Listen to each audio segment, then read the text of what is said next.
Is the Ghoul the villain that you love to hate? Or could it be as simple as he's the hero you didn't think you needed? We're here to discuss. My name is Raymundo. This is Raymundo Speaks. Let's talk.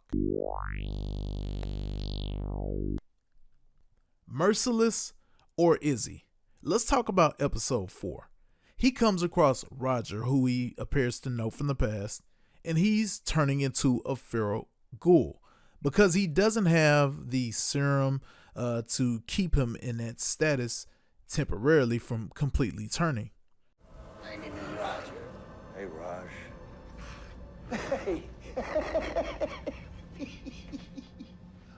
Fancy seeing you out here.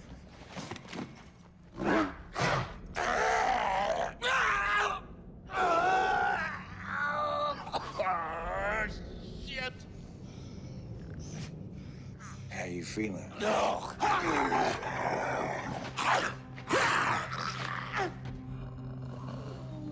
You turning. Maybe.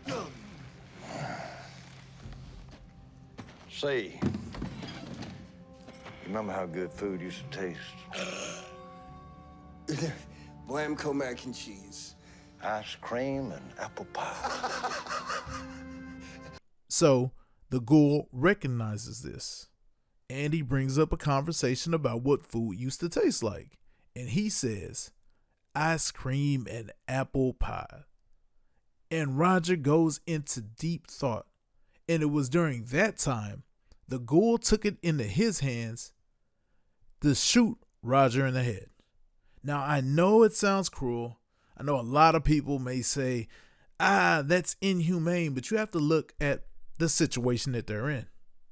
He saw it as possibly being compassionate, showing mercy, but at the same time, getting a benefit. Allow me to explain.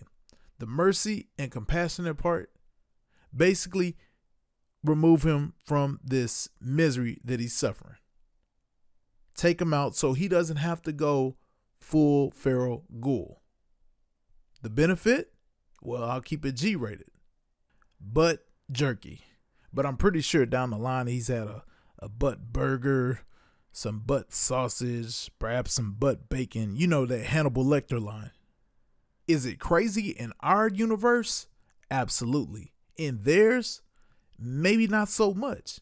You see, Lucy and Max, well, they run across cannibals as well. So, if you want to take that along with the lore of the game, I'll go out on a limb and say that it's common. Now, moving on, we'll talk about his encounter with Honcho. And what the fuck would you know about where I'm from?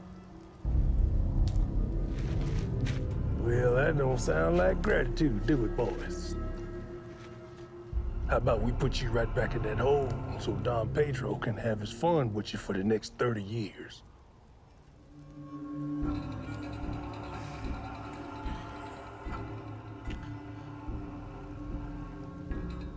Well, I tell you what, boys. Whenever somebody says they're doing one last job, that usually means their heart's not in it. Probably never was. But for me, well, I do this shit for the love of the game. Pretty much, he slaughtered Honcho and his 2 henchmen. No questions asked. But I'll ask you this. Why? Could it be that they made an offer that he declined and they threatened him and said, hey, we're going to put you back on the ground? Key word, threat.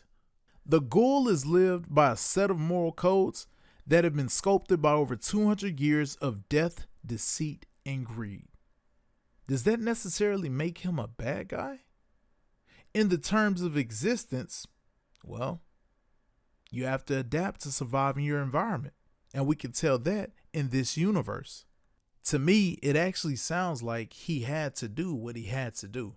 Let's not negate the fact that he is indeed a bounty hunter, and sometimes you have to go through these extreme measures to actually collect on the bounty. So if we look at episode 3, while he was on set, he was asked to shoot a man. And well, he didn't feel comfortable with it. He didn't feel like that's who he was.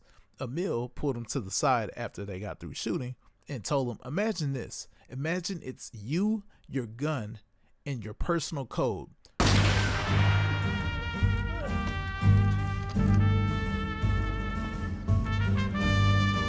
Mr. Howard, huge fan. Please, sir. You know that scene where you shoot Joey Toro in the face?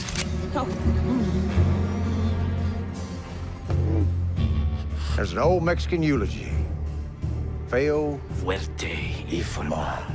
means he was ugly, strong, and had dignity. I'll give you 2 out of 3 on that front. I hope you like the taste of lead, you commie son of a bitch. And I don't necessarily believe you just have to be good to establish justice. And I don't think you necessarily are evil and you can't provide justice. To me, the Ghoul might simply associate justice with survival. But hey, what do I know? What do you think? Go ahead and comment below. Do you think the Ghoul is the villain that you love to hate? Or do you think he might just be the hero you didn't know you needed? Until next time, I'm Raymundo. Don't forget to subscribe, and I'm out.